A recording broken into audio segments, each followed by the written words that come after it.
Living in Canada as a poor family. Well, let's talk about it in this video. If you guys are new here, I'm a Jamaican immigrant who moved to Canada in 2019 with my family. And to say the least, when I moved to Canada, money was a luxury. For the first 2 years of living in Canada, we know what it is like to be poor. We were living paycheck to paycheck, hand to mouth as we call it in Jamaica. In this video, I'm going to share some of the tips that we did, or some of the stuff that we did throughout our time to make our experience a little bit more worthwhile, so we can climb out of that state of poorness to where we find ourselves today.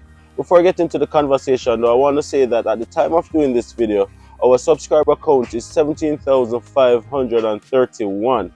So if you can help us to move that mark just a little bit, it would be greatly appreciated if you can just hit that subscribe button, smash a like on this video, and leave your comments in the comment section as well. Let me know if you have ever found yourself being poor or broke here in Canada. And of course, let's do a subscriber highlight since we're talking about it. And we have so many subscribers who have been with us for a number of years, and we appreciate and love each and every one of you guys, whether you're here from the inception or if you are just clicking the subscribe button right now. But I'm just taking the time out to do a shout out for this subscriber right here, Cooking with Miss Brown. Cooking with Miss Brown has been a subscriber to the Anderson's Family channel since 2022. And over that period of time, she has gone on to make over 5,000 comments, which we are so appreciative of, and we love and appreciate you so much. So, subscriber highlight today, Cooking with Miss Brown. Go and check out our channel as well. I'm not sure if she's posting, but I'm sure that she has some interactions over there that you guys can go and be. When I landed in Canada in 2019, I landed as an international student, and at the time, international students could have only worked 20 hours while school was in session. I landed with my wife, who started working a cleaning job shortly after landing. She quickly got another job in an hotel as an housekeeping personnel, and then she got another job in another hotel. So she was then working 3 jobs, all minimum wage jobs, just to offset the cost of living that we were quickly faced with, right? So when we moved there, we had all these good plans and all these ideas that we wanted our Canadian journey to look like. But we quickly realized that we have to make some adjustments in order to survive. All that glitters is not gold, right? We quickly learned that. Now, a couple of months after landing in Canada, the world was shut down due to a global pandemic. It was COVID-19, and that was our introduction into the Canadian society for the better part of 2 years. So, when COVID-19 just initially got to Canada, and of course, all the provinces were making adjustment, Alberta not excluded, started shutting down some industries that were considered non-essential. So, i.e., my wife's employment. She was working as a cleaner in a casino. She got laid off. And then she got laid off from both her hotel jobs. So here we were in a new country. She was not working, living on EI, which is just a percentage of your take home salary. So she was already working minimum wage. And here we were now with her earning less than what she was bringing in, as well as my 20 hours because I was working as a part time teller in one of the banks here in town.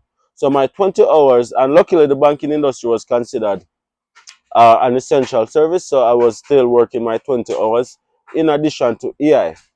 So we had to implement some frugal living, some cheap living in order to sustain ourselves, in order to survive. And those are some of the things that I'm going to be sharing with you guys in this video. If you find yourself broke, if you find yourself in a position where you have to start cutting back on your spending, these are some of the things that I did that you can do as well. So the first thing that we did was to stop buying new clothes. All our clothes that you saw us in at that point in time that we bought, winter, summer, fall, for our daughter, all of that was purchased at the thrift store. Every single piece of clothing that we owned at that point in time, we got it at the thrift store. And we were in the thrift store looking for the best deal. We weren't just going to the thrift store and picking up the most expensive thing in the thrift store because it's the thrift store, so it must be cheap. No, even in the thrift store, we're still looking for a deal. We're still scanning through the aisles, we're still scanning through the clothes just to be able to find the best deal. So that's what we had to do in terms of clothing. Now, in terms of entertainment, guys, we had absolutely no social life. We were going nowhere, no eating out, No going out for dinner, no none of that. No going out clubbing, none of that stuff. We were doing absolutely none of those stuff.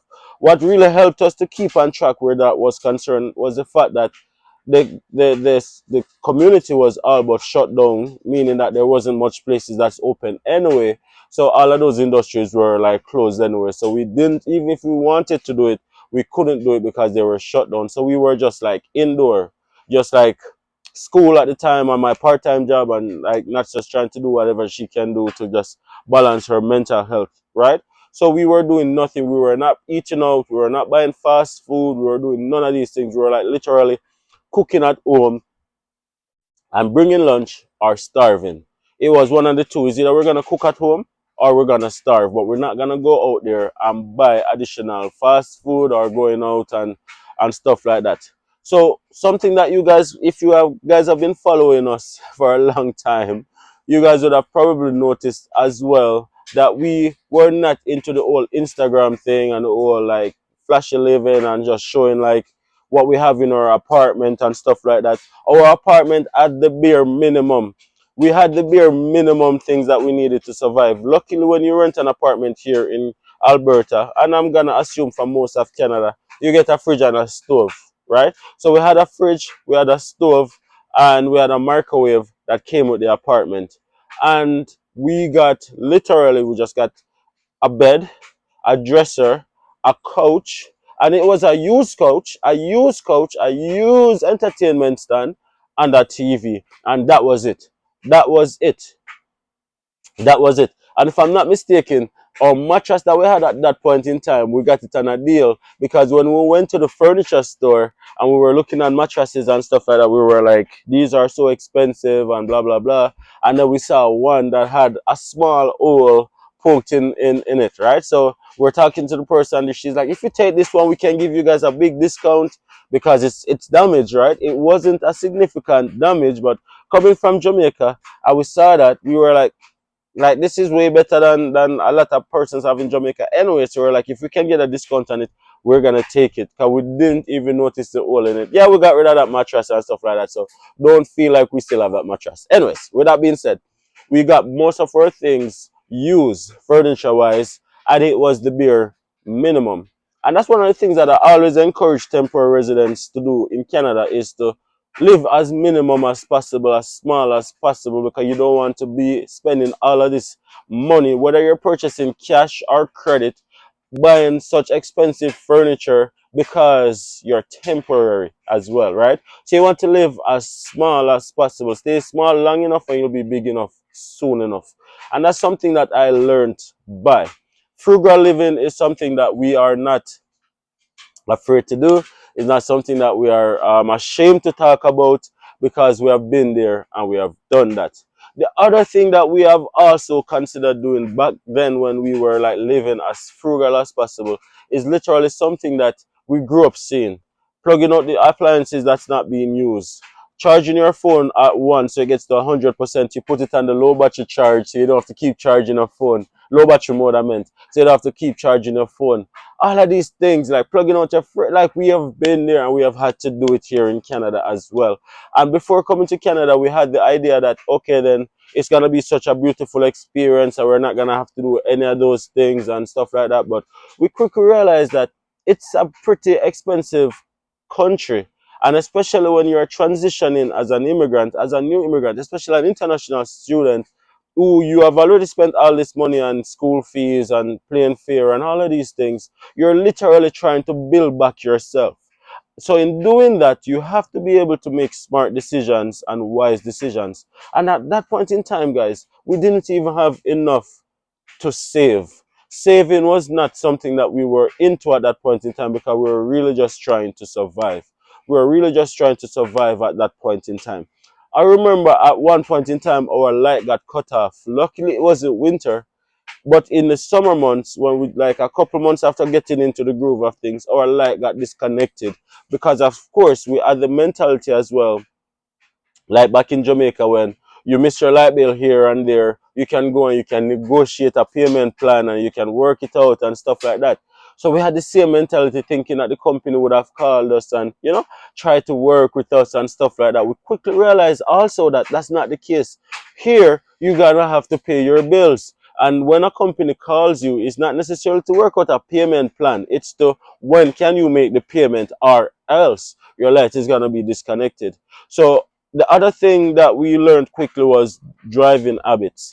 Now, I came to Canada with my bad Jamaican driving habits, meaning that we didn't stop at stop sign, especially if it's late at night and it's a kind of like a residential community, so it's not the busy part of the community. So a stop sign, you're not gonna necessarily stop. You're gonna cruise through, and some bad habits. And I quickly learned that I have to adjust my driving habits, otherwise it's gonna cost me, and it's gonna cost me a lot of money, because I found myself in a position with 3 tickets within the same week. One for speeding in a school zone, going 42. And of course, you're from Jamaica, so you're just like seeing the sign, but you're slowing down. Instead of going 60, you're going 42, and you think that okay, then that's okay. But it's not okay, because the school zone limit is 30. So 42 is considered speeding. So I got a speeding ticket, and I was like, how can I get a speeding ticket for going 42? But that I quickly learned that it's a society of order. It's a society of you do things the right way, otherwise it's gonna cost you. The same thing happened through a stop sign. I slowed down, but I did not stop. I looked two sides while slowing down, nothing was coming, and I continued on.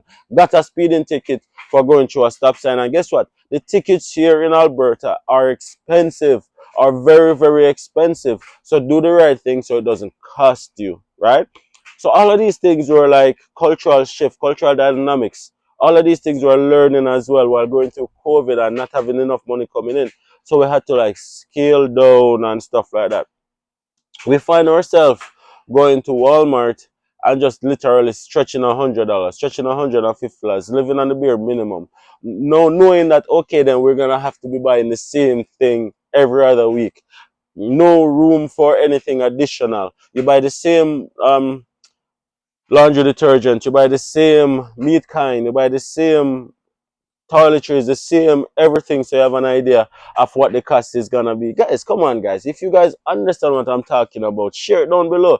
And don't make it seem like we're the only ones who have to experience this kind of frugal living, especially as a new immigrant in Canada.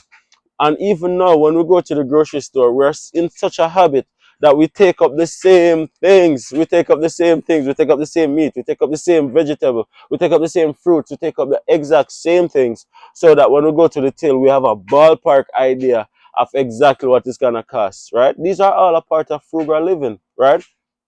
We literally, we literally could not afford to do anything extra. And that's why people watch our videos right now and they say, okay, then one of the things that they like about us is the fact that we are so humble, and the fact that we are so like just down to earth. Guys, we've been through it. We've been there. We've been around the block. We know what it is like not to have it. Even in Canada, we know what it is like to don't be down to your last $50 or down to your last $20, waiting on that pay to hit your account the next day.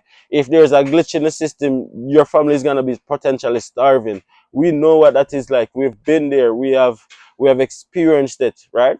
And it's very important for other content creators to paint a realistic picture of what it is to like to migrate, not just to Canada, but to many first world countries. It is an adjustment, and it's not. Sometimes people put out aside the best side of them without showing that, okay, then this is what they had to do to get to where they're at, and they had to make sacrifices and they had to make adjustments in order to get to the point in life where they're at. So I just wanted to share this video with you guys, so for you guys to know that if you find yourself being poor in Canada, if you find yourself being broke in Canada, know that it's just a phase, know that it's just a part of the process, but the decisions that you make at this point will determine your future. So make smart decisions, stop trying to keep up with the Joneses. It's your life, do what's best for you and your family, and just try to survive.